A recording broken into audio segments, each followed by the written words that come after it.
Audi's TT became a classic almost at the moment it was first launched, and, now in its third generation, the TT Roadster can clearly trace its lines back to the original version of 1998.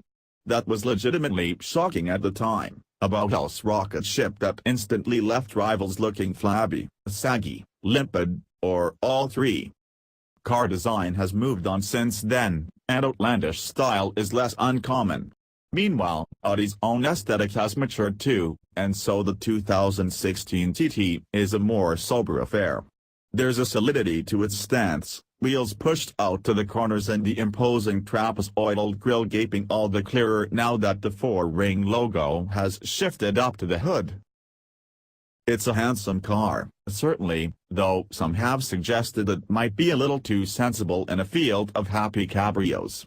I certainly came to appreciate the compact footprint, which although leaving minimal space for luggage does at least make parking and city driving easy. If you were to believe Audi's advertising for the TT Roadster, every owner will be driving it down an oceanside road with the sun shining and a beautiful partner in the gender of their preference sat in the seat next to them. Unfortunately, I tested it out in the depths of a damp, chilly California January.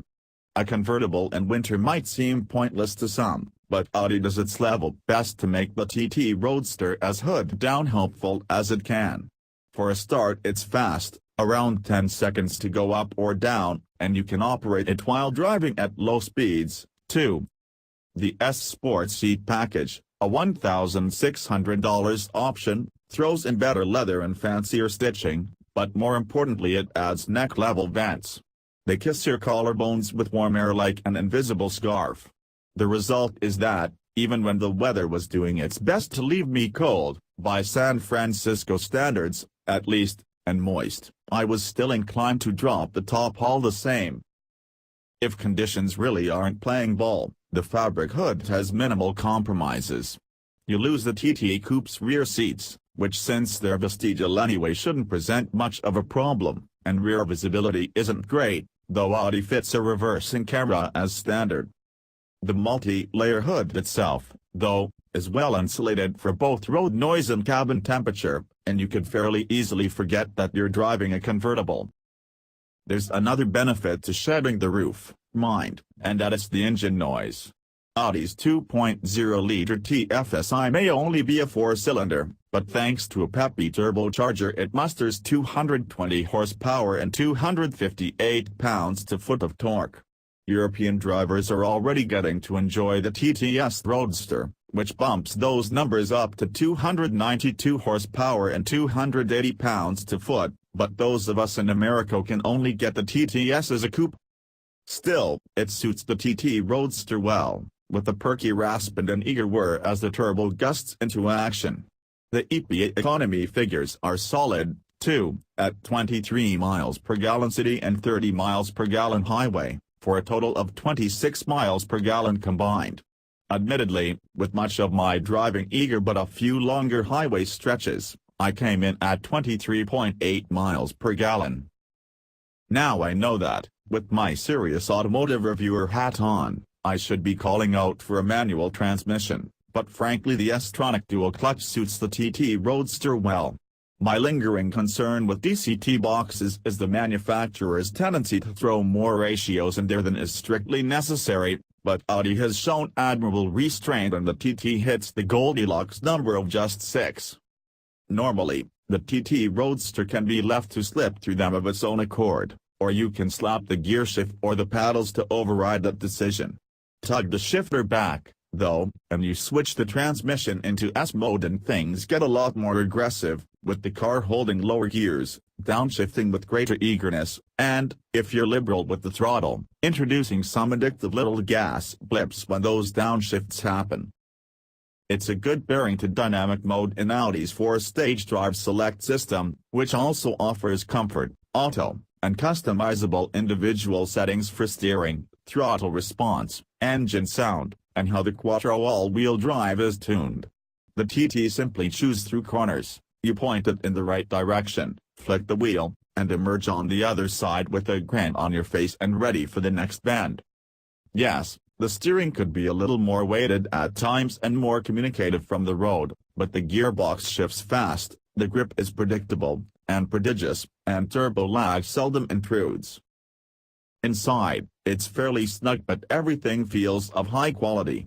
Switchgear is minimal, Audi's combination vac vents and temperature fan controls are still a highly pleasing design, and the majority of the car's features have been condensed into its virtual cockpit system. That puts a big, 12.3-inch display right in front of the driver, with reconfigurable gauges for speed and engine speed, navigation, entertainment, and more. Although there's a control cluster down in the center console, you can operate everything from the switchgear on the compact steering wheel. If there's a downside, it's that your passenger has to look over into the driver binnacle if they want to see the navigation or change the radio station, since there's no display in the center stack. My review car was fitted with the excellent $950 Bang & Olufsen sound system, which is more than enough even if the roof is down. It also had the technology package, a not inconsiderable $3,250, which adds MMI navigation plus Audi Connect, which pulls in things like nearby parking, store listings, and Wi-Fi hotspot functionality through an integrated LTE connection, and side assist, along with power mirrors and Audi's parking system. It's a fair amount on top of the not inconsiderable $46,400 starting price, excluding $925 destination Audi charges for the TT Roadster. All in, my review car was $54,125. Challengers for this Mini R8 are fairly hard to find. There's Porsche's 718 Boxster, which is more powerful with 300 horsepower but more expensive. It starts at $56,000, and lacks all-wheel drive. Mercedes-Benz's upcoming SLC, the replacement to the SLK 300, will have a little more power and a metal folding roof, but also misses out on all-wheel drive. It's that quattro wildcard which makes the TT Roadster so appealing, closely followed by its all-weather usability. Being able to hurl a convertible around twisty back roads without having to worry about grip, and being able to do it with the roof down without worrying about freezing, is glee-inducing. In short, you pay a premium amount for the Audi TT Roadster, but you get a premium experience in return.